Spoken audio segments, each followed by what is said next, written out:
श्रीमान रमेश जी महिड़ा साहब, जिला अध्यक्ष दिलीप जी राणा साहब, भारत आदिवासी पार्टी के राष्ट्रीय सदस्य मेरे साथी रमेश जी भट्टी साहब, और जहां आसपास से जितने भाई आए उनका हार्दिक स्वागत, वेलकम। साथियों, आज से 2 महीने पहले से एक प्रचार किया जा रहा है,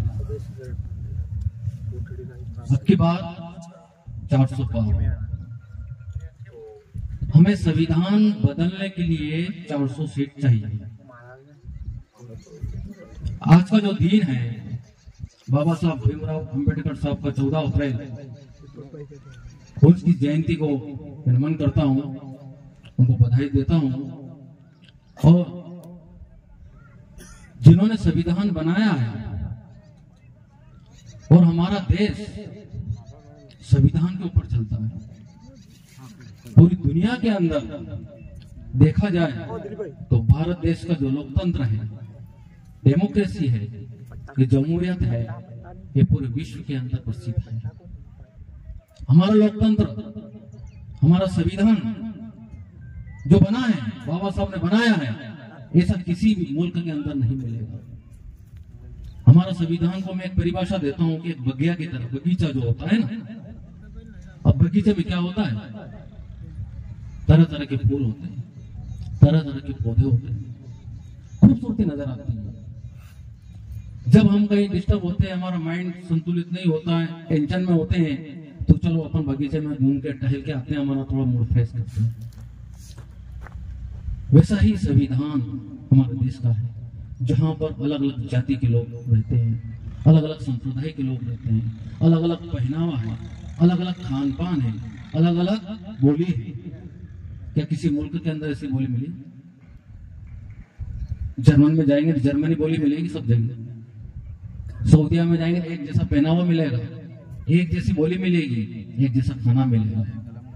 किसी भी कंट्री का विजिट कर लो, ऐसी जमहूरियत, ऐसा लोकतंत्र कहीं नहीं मिलेगा। और इसी खूबसूरत लोकतंत्र को खत्म करने की बात करती है भाजपा कि इस बार हम 400 पार हुए तो इस संविधान को बदल देंगे, इस लोकतंत्र को बदल देंगे। क्या इस लोकतंत्र को और संविधान को बदल देंगे तो क्या हम जिंदा रहेंगे? आज हमें बोलने का अधिकार है। बाबा साहब अम्बेडकर की पहली प्रस्तावना पढ़ लेंगे, समानता का अधिकार, संप्रभुता का अधिकार, संपत्ति रखने का अधिकार, हमारे धार्मिक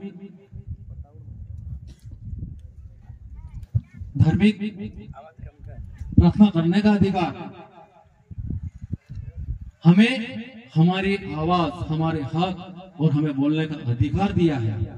तो वो अधिकार हमारे से छीना जा रहा है, हमारी धार्मिक स्वतंत्रता हमारे से छीनी जा रही है।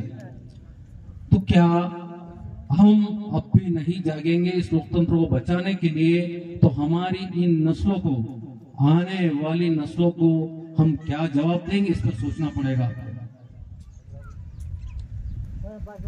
एक भाई संविधान को बदलने की बात करता है, दूसरा भाई चुपचाप उसका समर्थन करता है।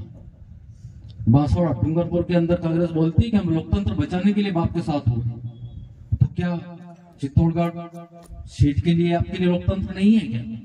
यहाँ बाप का समर्थन क्यों नहीं कर रहे? यहाँ भारत आदिवासी पार्टी का समर्थन क्यों नहीं कर रहे आप? बांसवाड़ा अलग है, चित्तौड़गढ़ प्रतापगढ़ विधानसभा अलग है, लोकसभा अलग है। वही बात है, वहां पर वो लोकतंत्र को बचाने का कोई समर्थन नहीं कर रहे हैं। हमारी ताकत के आगे कांग्रेस ने घुटने टेके हैं और बीजेपी अपनी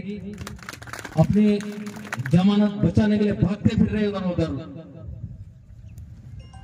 और गलत प्रचार कर रहे हैं। राजकुमार जी के नाम के 2 प्रत्याशी नकली लेकर आ गए हैं ताकि लोग गुमराह हो जाए।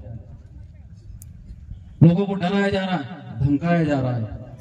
तो लोकतंत्र की बात यहाँ भी करिए। भेदभाव क्यों करते हैं? 10 साल से लोकतंत्र के साथ खिलवाड़ किया जा रहा है, 10 साल से संविधान के अंदर खिलवाड़ किया जा रहा है। आप विपक्ष में बैठे थे, विपक्ष सबसे बड़ी पार्टी थी, क्यों नहीं बोले आप? धारा 70 हटाई गई, क्यों नहीं बोले आप? मणिपुर में महिलाओं के साथ रेप किया जा रहा था, क्यों नहीं बोले आप? लोगों के जो घर तोड़ दिए जा रहे उस वक्त क्यों नहीं बोले आप? उस वक्त बोलना था ना। उस वक्त लोकतंत्र कहां गया था?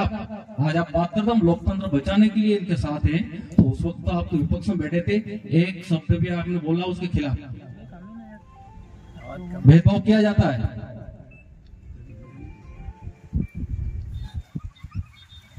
जो भारत आदिवासी पार्टी ने सच्चे लोकतंत्र की पहचान लोगों तक पहुंचाई है, और उस लोकतंत्र को पहचान और कैसे चुनाव लड़ा जाता है और हमारी ताकत क्या है, वो आपके सामने भी विधानसभा में आपने देखा होगा। एक गरीब तबके का चुनाव लड़ा है।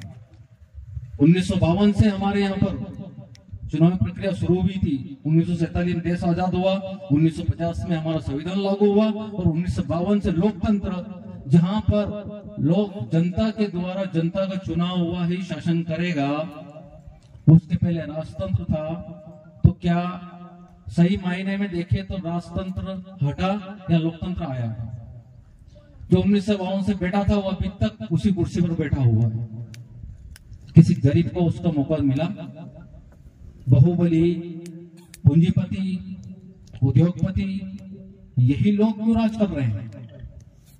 किसी गरीब को आज दिन तक किसी ने टिकट दिया? न भाजपा ने दिया, न बीजेपी ने दिया। जो झोपड़े में रहने वाले वो बोला कि आजा चुनाव लड़ ले? नहीं। क्यों? उनका सिस्टम चलता है दिल्ली से। जो सबसे ज्यादा नोट लेकर वहां जाएगा उसको वहां से टिकट मिलता है, और जो नोट देगा वहां खर्च करेगा, वो आके आपके साथ क्या अच्छा